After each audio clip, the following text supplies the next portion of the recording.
Bonsoir à tous et bienvenue dans cette édition du soir sur BB24. Il touche près d'une femme sur 10 dans le monde et se manifeste de diverses manières. Le syndrome des ovaires polykystiques, un trouble hormonal pouvant conduire à l'infertilité. Nous en parlerons dans ce journal. On célèbre ce 30 avril la Journée internationale du jazz, une journée dédiée à la sensibilisation de la communauté internationale aux vertus du jazz et fait la promotion de cette musique qui adoucit les mœurs. Avec l'avènement du numérique, on assiste à une nouvelle forme d'archivage.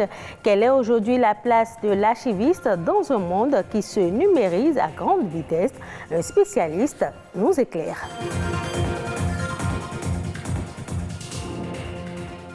Le syndrome des ovaires polykystiques, également appelé dystrophie ovarienne, touche près d'une femme sur 10 dans le monde. Ce trouble hormonal, cause d'infertilité, engendre des symptômes très variables d'une femme à une autre. Ziad Olatundi, gynécologue obstétricien, nous en parle dans ce reportage de Amandine Agnobossou. Pathologie endocrinienne la plus fréquente chez la femme, le syndrome des ovaires polykystiques touche les femmes de 15 à 40 ans et il constitue la principale cause des troubles de la fertilité.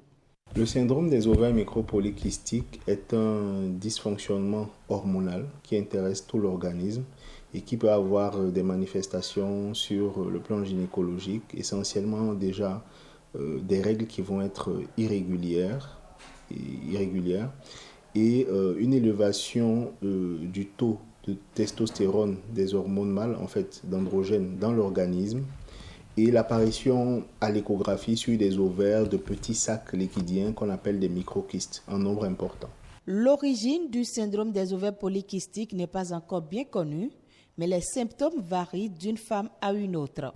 Ce qui va amener les femmes en consultation le plus souvent, ce sont des règles irrégulières et souvent une difficulté à tomber enceinte. Pourquoi les règles vont être irrégulières? C'est parce qu'en fait, il n'y aura pas d'ovulation. Et quand il n'y a pas d'ovulation, il n'y a pas de corps jaune. Le corps jaune sécrète une hormone qu'on appelle la progestérone. Et c'est la chute du taux de progestérone qui déclenche l'apparition des règles. Vu qu'il n'y a pas eu d'ovulation, on n'aura pas de taux de progestérone élevé. Donc les règles ne vont pas venir à temps, elles vont venir très tard, selon la profondeur du déséquilibre. 35 jours pour certaines, 40, 2 mois, 3 mois, peut-être 6 mois pour d'autres. Donc, c'est ce qui fait qu'on a ces règles en fait qui sont irrégulières. On sait que le surpoids a tendance à être aussi responsable. Le syndrome des ovaires polykystiques persiste toute la vie. Heureusement, des traitements existent pour accompagner les désirs de grossesse. S'il y a un désir de grossesse, ce qu'il faut comprendre, c'est que déjà la maladie des ovaires micropolykystiques, elle va entraîner des règles irrégulières, mais surtout des troubles de l'ovulation. C'est des femmes qui vont voir leurs règles, mais qui ne vont pas forcément ovuler ou qui vont ovuler une fois sur 3 ou une fois sur 4. Donc une difficulté à tomber enceinte.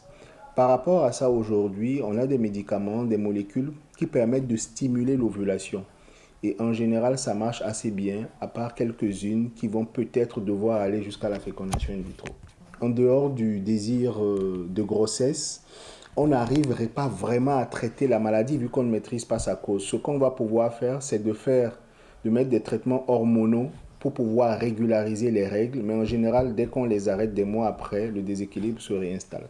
Il est également prouvé qu'un amaigrissement d'au moins 5% améliore les symptômes et favorise le rétablissement d'une ovulation. La Journée internationale du jazz est célébrée ce 30 avril, un événement qui rassemble chaque année des pays et des communautés du monde entier pour célébrer le jazz et le rôle que joue ce genre musical dans l'encouragement du dialogue, la lutte contre la discrimination et la promotion de la dignité humaine. Serge Pognon, artiste chanteur, nous fait découvrir le jazz dans ce reportage de Ulvaeus Balogun. La bossa nova. Yeah. C'est un genre musical qui rassemble des hommes et des femmes partageant le même idéal.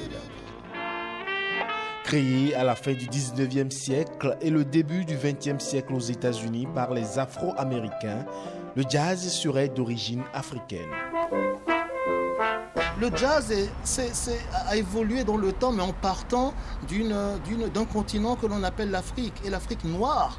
Donc pour moi, ce ne sont pas les rythmes du Bénin qui ont été transportés aux États-Unis et sont devenus le jazz. Ce ne sont pas les rythmes uniquement du Sénégal, ce ne sont pas uniquement les rythmes du Congo ou de l'Afrique australe. C'est tout cet ensemble-là qui a été transporté par nos ancêtres, les esclaves, qui, une fois de l'autre côté de l'Amérique, après avoir traversé l'océan Atlantique dans les raisons que l'on sait, ont cherché à retrouver la rythmique d'origine. C'est donc un mixage de tous les rythmes venant d'Afrique. Plus tard, cette sonorité a été exportée dans le monde et aussi au Bénin.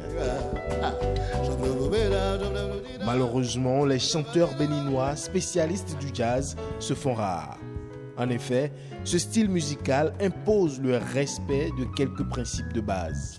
Étant donné la spécificité du jazz, beaucoup parmi les artistes musiciens qui pratiquent le jazz se noient dans d'autres formules musicales. Vous avez par exemple des individualités, des musiciens qui, en tant qu'individus, sont bons musiciens de jazz, ont tout à fait compris la technique de la musique, mais pour des raisons alimentaires, pour des raisons de pratique professionnelle, pour des raisons d'intérêt de toutes sortes, préfèrent se noyer dans des groupes plus structurés, ce qui fait qu'ils perdent leur spécificité de jazz. Vraiment, il y en a énormément parmi les musiciens du Bénin, énormément.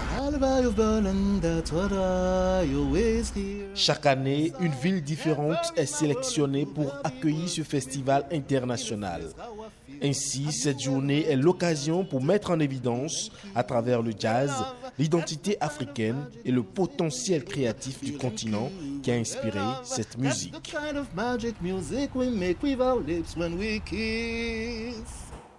Allons maintenant dans l'univers du numérique pour comprendre le métier d'archiviste à l'ère d'éthique.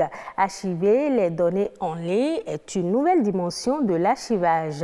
Elle exige la maîtrise des nouvelles technologies dans la pratique de la profession d'archiviste. Quelle est aujourd'hui la place de l'archiviste dans l'archivage numérique? Bernus Amosuga, archiviste documentaliste, nous en parle. D'abord, un archiviste, c'est celui-là qui collecte des documents, d'abord qui les identifie, qui les collecte, qui les traite, qui les stocke et qui les rend accessibles plus tard. L'archivage numérique, c'est une vraie entreprise et cette entreprise implique les archivistes et ces personnes travailleront de concert avec les informaticiens, réseaux et tout ce que vous savez pour fondamentalement mettre en place un bon système d'archivage numérique. Fondamentalement, avant de parler de l'archivage numérique, il y a des préalables.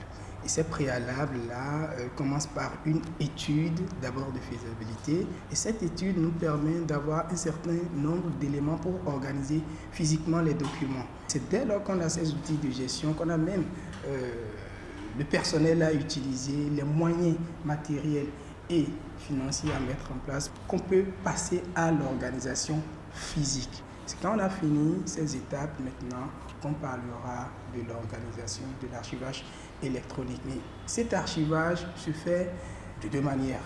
Vous avez les documents physiques qui sont dématérialisés et il y a également les documents qui sont nativement numériques.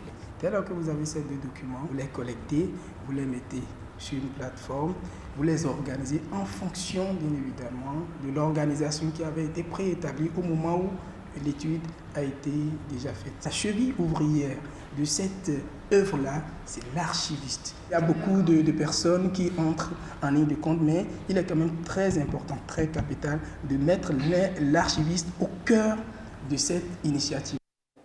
Suivons à présent la Nation en bref, une compilation des faits ayant marqué le Bénin ces dernières 24 heures, présentée par Amandine Anyamboussou.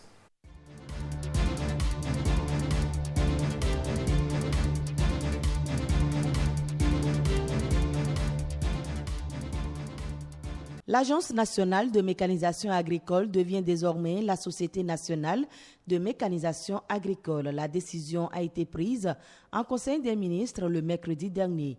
La création de la Sonama SA vise à renforcer la mécanisation de l'agriculture au Bénin.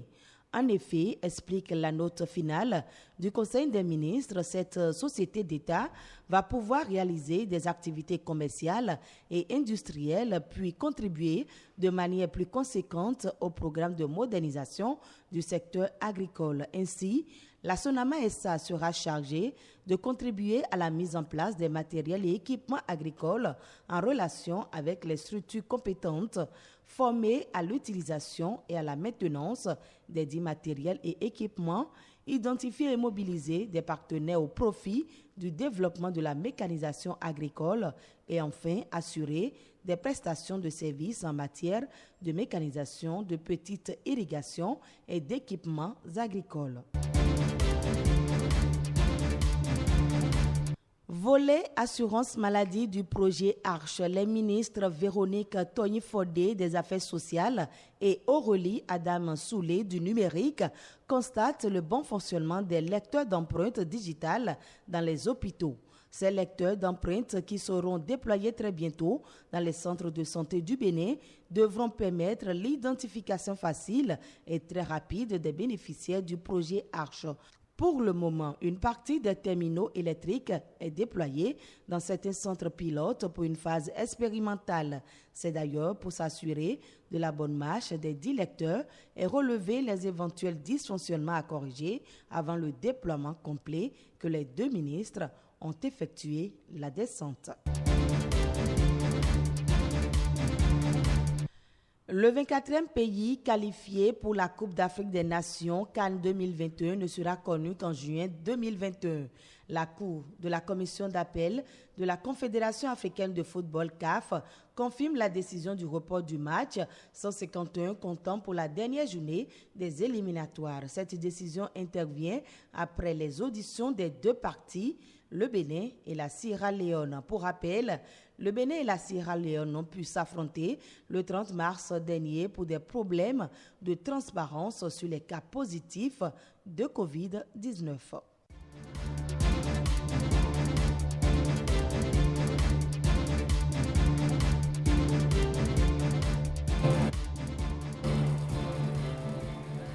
En Namibie, les autorités doivent faire face à une troisième vague de criquets migrateurs africains. D'après le ministre de l'Agriculture, ces insectes ont déjà détruit à l'heure actuelle 719 000 hectares de pâturage et environ 1200 hectares de champs en culture dans 10 régions des 14 que compte le pays. Face à cette menace, le gouvernement a déjà débloqué 1 milliard de francs CFA et recherche une enveloppe supplémentaire d'1 milliard pour réduire les essaims qui proviennent majoritairement du Botswana et de la Zambie. Ce sera tout pour cette édition. Merci de l'avoir suivi. Retrouvez ce journal sur le site de l'ORTB, www.ortb.bj.